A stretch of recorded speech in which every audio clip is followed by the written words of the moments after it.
বাড়িতে নিজে রান্না করে খাবার কিন্তু মজাই আলাদা। আসসালামু আলাইকুম এভরিওয়ান, কেমন আছেন আপনারা সবাই?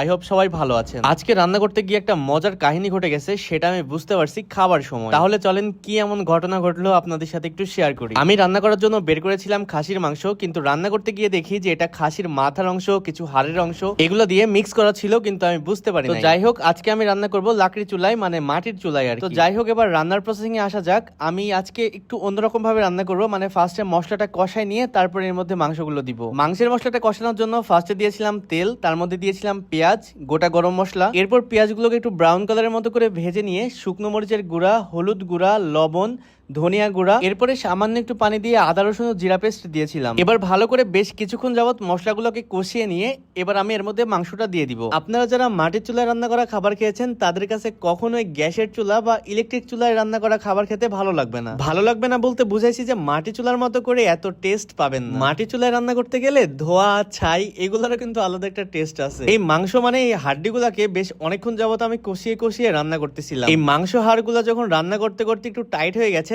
তখন দেখি এটা আসলে মাংস না, এগুলা ছিল হচ্ছে হাড় জাতীয় মাংস। পরে তো নিজের উপর খুবই রাগ হচ্ছিল যে এতক্ষণ ধরে কষ্ট করে রান্না করে হাড় মাংস রান্না করলাম। তো যাই হোক, সেদিন আবার বাসায় আম্মু ছিল না, তো দাদি ছিল। দাদিকে বলছিলাম মাংসগুলোকে ধুয়ে রাখতে।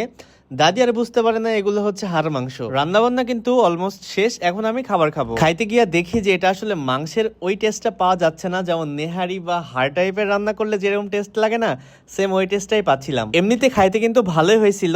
তো যাই হোক, আজকের ভিডিওটা এই পর্যন্তই। দেখা হচ্ছে নেক্সট ভিডিওতে। আল্লাহ হাফেজ।